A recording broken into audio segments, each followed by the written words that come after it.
Ak si ako ja, tak pravdepodobne takisto chceš dosiahnuť veľké veci. Môže to byť nejaká finančná nezávislosť, drahé auto, zdravý život, duchovný rozmer, môže to byť absolútne čokoľvek. Problém je, že my sa aktuálne nachádzame niekde tu a to, kam sa chceme dostať, je povedzme niekde tuto. A otázka je, že ako sa tam dostať a ktorá cesta nás tam privedie do toho požadovaného výsledku a ktorá nás od neho práve oddialuje.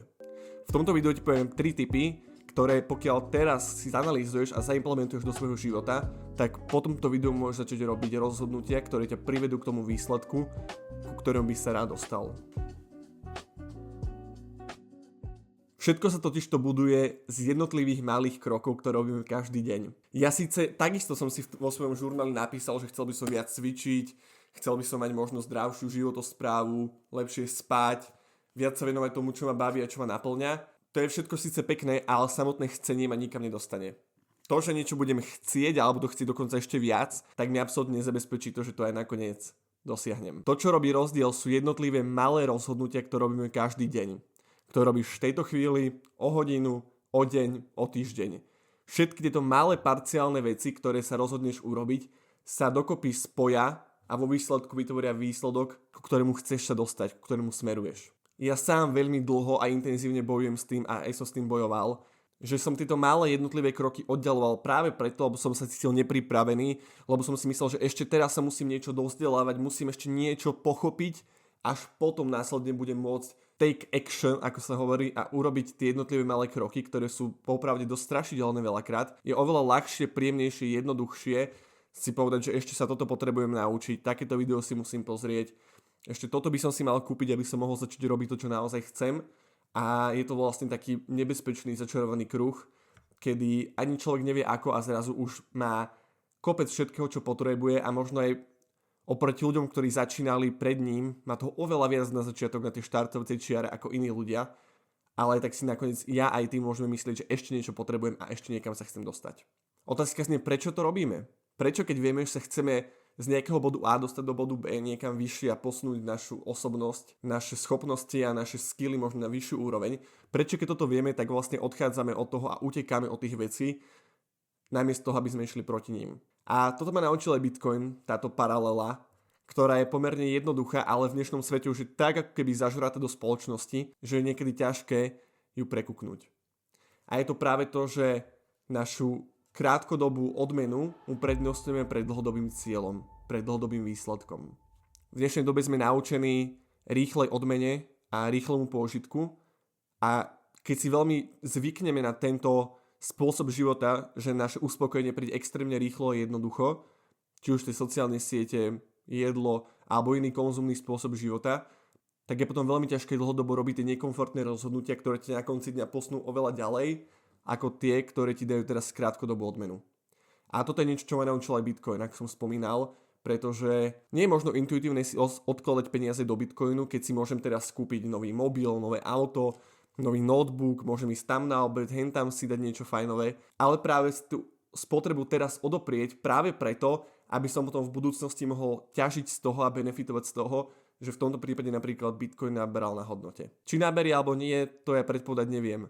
Ale história nás učí, že to tak doteraz bolo. Absolútne najdôležitejšie cvičenie a prvý krok, ktorý je nevyhnutný k tomu, aby sa dostal tam, kam sa v budúcnosti chceš dostať, je to, že to, kam sa chceš dostať, musí vyplývať a súhlasiť s tvojimi životnými hodnotami a nastavením. V dnešnej dobe sociálnych sietí je extrémne jednoduché si prevziať podvedomé nastavenie sveta nejakého iného človeka, ktoré ale nemusí byť nutne v súlade s tvojim nastavením, ktoré aktuálne máš v sebe.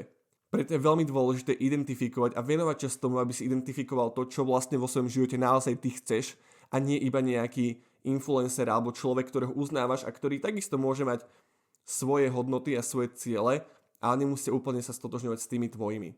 Podľa mňa skvelé cvičenie, na ktoré odkaz nájdeš pod týmto videom, je cvičenie hodnoty 101, ktoré sú na stránke žurnálu, ktorý už dlhodobo používam. A je to práve cvičenie, ktoré ti pomôže identifikovať tvoje hodnoty, ktoré ty naozaj vyznávaš a podľa ktorých chceš žiť. Aby tie kroky, ktoré následne budeš robiť k tvojmu požadovanému výsledku mohli vydržať, je nevyhnutné, aby vychádzali z tvojho vnútra. Či identifikovať tieto hodnoty, ktoré vo svojom živote máme, je extrémne dôležité. Správ si toto cvičenie, identifikuj si svoje hodnoty a na základe toho potom pokračuj ďalej. Druhý krok, ku ktorému ma tiež vlastne privedol žurnál, je vlastne analýza toho, čo počas dňa robíš. Nie je to úplne príjemné cvičenie, práve v tom, že možno odhalíš niektoré svoje stránky, ktoré nechceš na prvý pohľad vidieť, ale máme ich každý v sebe.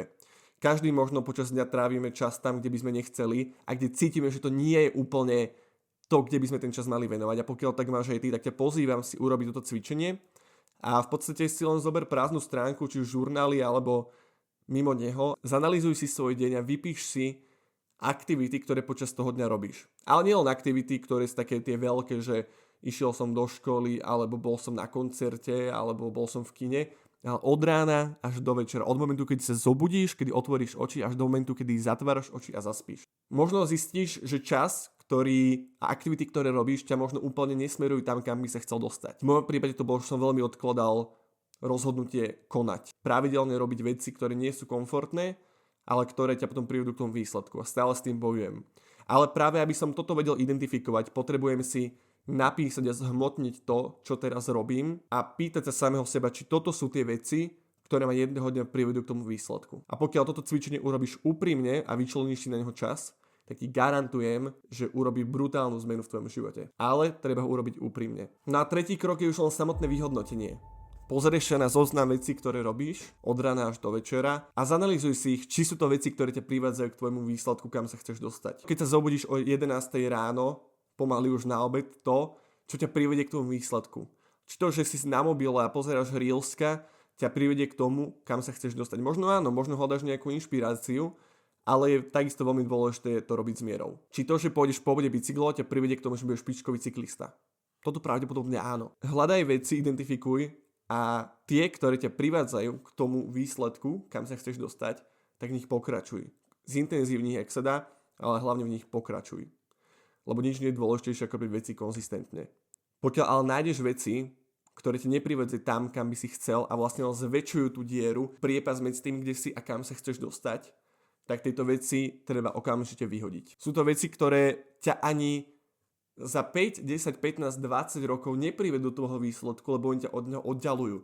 Čiže čím neskôr ich vyhodíš do svojho života, tým skôr dosiahneš ten cieľ, kam sa chceš dostať.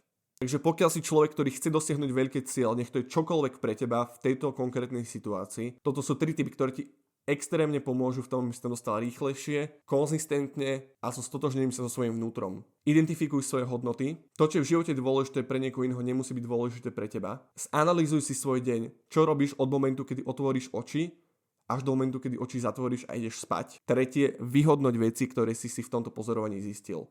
Sú to veci, ktoré ťa privádzajú k tvojmu cieľu alebo ktoré ťa od neho naopak vzdialujú. Ďakujem za pozorenie tohto videa. Úprimne verím, že ti pomohlo a vidíme sa pri ďalšom videu. Ahoj.